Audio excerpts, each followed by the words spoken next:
बिल्कुल गिरजेश सर के आपके पास आ रहा हूँ। आप प्लीज़ माइक ऑन कर लीजिएगा। गिरजेश सर का मैं आप लोग को परिचय दे दूँ। वामपंथी विचारधारा से जुड़े हुए या उसको पूरी तरह से समर्पित व्यक्ति हैं जो भगत सिंह के विचारों में आस्था रखते हैं और आजमगढ़ में वैज्ञानिक शिक्षण पद्धति के नाम से एक जो है शिक्षण और प्रशिक्षण का केंद्र चलाते हैं जो वहाँ पर पूरी तरह से फ्री होता है। इसके लिए धन जुटाने का काम वो पूरी तरह से ईमानदारी से कहूँ तो कटोरा लेकर के निकलते हैं, लोगों से मांगते हैं, इस बात में विश्वास करते हैं कि अगर देने वाला कुछ देगा नहीं तो कटोरा तोड़ेगा तो नहीं। लेकिन अनुभव इनका ऐसा रहा कि लोग अब कटोरा तोड़ने भी लगे हैं। तो ये नया अनुभव आज के तारीख में है कि जो लोग कटोरा तोड़ने लगे हैं, लेकिन बच्चों को वहाँ पर बहुत बेहतर तरीके से तैयार कर रहे हैं। वैज्ञानिक शिक्षण प्रशिक्षण के नाम से जो है इनका अपना यूट्यूब चैनल है जिसमें बच्चों के हैंड राइटिंग को ये इतना खूबसूरत बनाते हैं कि वो बिल्कुल टाइपिंग के लेवल पर आ जाती है और उनको याददाश्त शक्ति और तमाम और तरीके से। तो जो आज शिक्षा जगत में गायब हो गया है और केवल वो नोट्स बनवाने तक सीमित रह गया है, तो उसमें ये ऐसे बच्चों को जिनके पास ये धन नहीं है कि वो बाजार का हिस्सा बन सकें, तो उनको ना सिर्फ सपोर्ट करते हैं बल्कि वो अगर आईएएस की तैयारी करना चाहते हैं, आईआईटी क्वालिफाई कर गए हैं तो उसकी फीस ये अपनी जेब से भरते हैं उन बच्चों की। और आज तक इसका इन्होंने कहीं पर प्रचार नहीं किया हुआ है। तो एक बड़ी हस्ती हैं, किताबों के बड़े प्रेमी हैं और मेरे गुरु की उम्र में है लेकिन मेरे मित्र हैं। तो आप सभी लोग जब इनको सुनेंगे तो कहीं ना कहीं आप लोगों को जो है कुछ एक नया और बेहतर अनुभव होगा। तो सर स्वागत है आपका और हम सब बिल्कुल हमारे कान प्यासे हैं आपके। सभी लोगों को मेरा अभिनय अभिवादन। राष्ट्र राज्य का संघ, मेरी आवाज पहुंच पा रही है? हाँ सर बिल्कुल आपकी आवाज आ रही है, हम लोग सुन रहे हैं। राष्ट्र राज्य राष्ट्रों का गुच्छा जी, राज्यों का संघ, इस रूप में अगर इस विषय को आर्ष परंपरा से जोड़ा जाए तो हमारा वैदिक पूर्वज घोषणा करता है वयम राष्ट्रे जाग्रयाम पुरोहिता। राष्ट्र शब्द वहां से चला तब जब भौगोलिक सीमाएं इस रूप में नहीं थी। ये सर कहाँ का कोट है?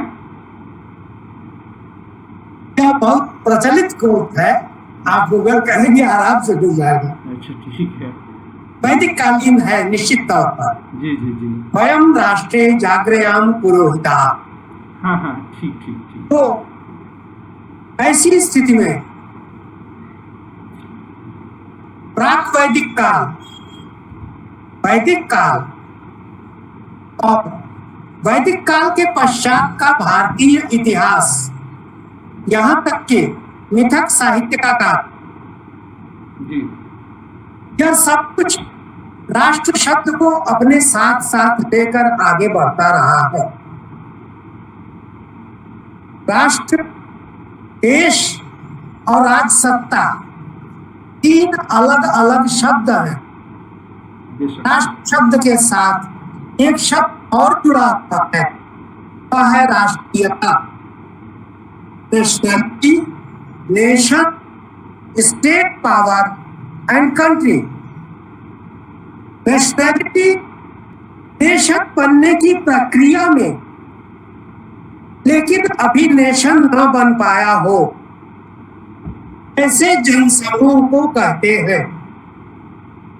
राष्ट्र उस जनसमूह को कहते हैं जो किसी एक निश्चित भूभाग में, एक निश्चित देश में रहता, एक निश्चित भाषा, सभ्यता, संस्कृति, परंपरा का वहन करता। देश वह निश्चित भूभाग है जिस पर एक राजसत्ता राज्य करती है। और प्रांत और राज्य दोनों शब्दों को हिंदी में पर्यायवाची के रूप में इस्तेमाल किया गया है, परंतु प्रांत माने राज्य नहीं होता। राज्य माने विधायिका, कार्यपालिका, न्यायपालिका और पत्रकारिता के साथ पंचमांगी जासूस, ये 5 खंभे होते हैं, तब राजशक्ति, राजसत्ता बनती है। और वह राजसत्ता वर्गीय समाज के शासक वर्ग का राजनीतिक प्रतिनिधित्व करती है, जन सामान्य के ऊपर शासक वर्ग के शासन को बनाए रखने के लिए जिम्मेदारी लेती है। इसमें से न्यायपालिका स्वयं को खंभे के रूप में दिखाना पसंद नहीं करती, वह सबसे ऊपर सबके लिए मान्य ऐसा दिखावा करती है। वस्तुतः पिछले घटनाक्रम से विवेकवान लोगों को, दृष्टिवान लोगों को यह स्पष्ट होगा कि उसकी भी नकेल उन्हीं हाथों में है, इन हाथों में बाकी चारों की। अब राहुल गांधी का स्टेटमेंट, क्या भारत एक राष्ट्र है? क्या भारत एक राजसत्ता है? क्या भारत एक राज्यों का पुंज है? मेरा अपना स्पष्ट मत है। मैं राहुल गांधी के शब्दों के निहितार्थ में जानने की कोशिश कर रहा हूं। निश्चित तौर पर 1947 का भारत 2022 का भारत नहीं है। 1947 या तब जब भारत का संविधान लिपिबद्ध किया जा रहा था, हम भारत के लोग, हम लोग कौन? तो आज भी भारतीय राजसत्ता के अधीन रहने के बावजूद भी, लगभग 25 प्रांतों और केंद्र शासित प्रदेशों में बांटे जाने के बावजूद भी, एक संविधान और एक सिक्का चलने के बावजूद भी भारत एक भाषा, एक नेता वाला देश नहीं बन सका। राष्ट्र कहां से बनता? भारत तब एक राष्ट्र था जब भौगोलिक रूप से राष्ट्र नहीं था, राजनीतिक रूप से राष्ट्र नहीं था। भारत अब अनेक राष्ट्रों की, अनेक राष्ट्रीयताओं की एक साथ आने की प्रक्रिया में, समन्वय की प्रक्रिया में, लगातार बढ़ते हुए समन्वय की प्रक्रिया में आगे बढ़ता हुआ राष्ट्रों का एक पुंज है। क्या भोजपुरी और पंजाबी दोनों एक ही है? क्या तमिल और बांग्ला दोनों संस्कृतियां एक ही है? दोनों राष्ट्र एक ही है? हम भारत माता कहते हैं। माता पुत्रो हम पृथिव्या। भारत पिता क्यों नहीं कहते? सारी धरती पर, सारे देशों में फादरलैंड बोलते हैं, मदरलैंड क्यों नहीं कहते? भारत कहां से माता हो गया? भारत को तो माता होगा ही होना चाहिए था व्याकरण के हिसाब से। तो हम अपनी धरती को, अपनी सभ्यता संस्कृति को, अपने पूर्वजों की गौरवशालिनी परंपरा को, उनके व्यक्तित्व, उनके देश काल खंड की सीमाओं को भी अपना कहते हैं। विनम्रता से उन सारी सीमाओं को स्वीकार करते हैं और उन सारे गौरव गीतों का गौरवगान करते हैं, चाहे वो किसी भी धारा के लोग रहे हो, चाहे वो किसी भी काल के लोग रहे हो, चाहे वो किसी भी सोच की सीमाओं के लोग रहे हो। वो थे तो हमारे अपने पूर्वज ही। इस रूप में उत्तर से दक्षिण तक, पूरब से पश्चिम तक भारत एक राष्ट्र है। राजनीतिक शब्दावली में, पारिभाषिक शब्दावली में भारत राज्यों का एक संघ है, जिसमें प्रांतों को अलग अधिकार है और केंद्र को अलग अधिकार है। दोनों के बीच में सुपरिभाषित सीमा रेखाएं खिंची हुई हैं। किस रूप में राहुल गांधी भारत को उस भारत से लेके इस भारत तक स्पष्ट देख रहे हैं। शब्द ठीक ठीक उन्होंने वही शब्द चुने जिनको वहां बोला जाना चाहिए था।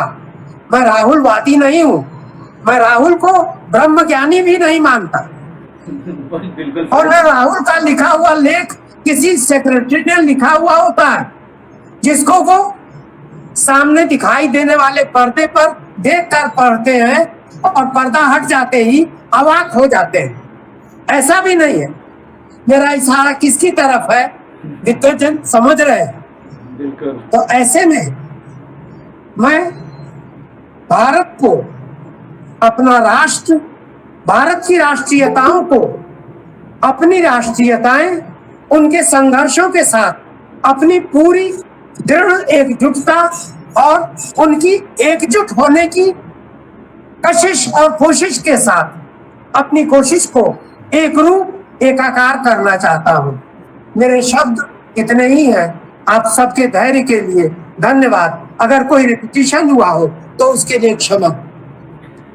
मैं इनकलाब जिंदाबाद। मैं वास्तव में विभूत हूँ। मन तो यही किया कि ये गिलास रखा हुआ है, इसमें सब कुछ बटोरूं और पी जाऊं, लेकिन ऐसा संभव नहीं हो पाया। सिर्फ कान का ही प्याला काम आया। पर आशा ये करता हूँ कि मन के घर तक ये मधुशाला उतरी हो। और बहुत ही मतलब मैं इतने सालों से राष्ट्र और राज्य के भेद को पढ़ा रहा हूँ, 1 दशक का समय हो गया, परंतु निसंदेह अब जब मैं राष्ट्र और राज्य को अपने बच्चों को पढ़ाऊंगा तो मेरी भी परिभाषा बदलेगी। आपने जिस तरह से राज्य के लिए पंचांग का प्रयोग किया, 5 अंगों का, उसी तरह से मनुस्मृति और चाणक्य कौटिल्य नीति सप्तांगी सिद्धांत का प्रयोग करते हैं। तो लेकिन वो निसंदेह मेरी सोच से भी परे था। मैं इस चीज़ के लिए भी आपको धन्यवाद अदा करूंगा कि आपने बहुत कम समय में अपनी पूरी बात को जो है बहुत सलीकेवार और पॉइंटेड रखा है, जिससे कि बाकी वक्ताओं के लिए भी काफ़ी समय बच जाता है। पर मैं अपने सभी श्रोतागणों से जो इसमें इस प्लेटफॉर्म पर हैं, उनसे मैं ये चाहूँगा कि अगर उनका कोई प्रश्न इस संदर्भ में हो तो वो अवश्य पूछ लें। अगर कोई कुछ पूछना चाहता है या मेरी तरह सब जो है एकदम मद भरे हैं, कोई प्रश्न नहीं है तो धन्यवाद सर। ये वस्तुतः प्रश्न पूछने की स्थिति में कोई है नहीं, सब एकदम मस्त हो चुके हैं। तो मैं आप सभी का हार्दिक आभार, आपको ढेर सारा प्यार। धन्यवाद सर।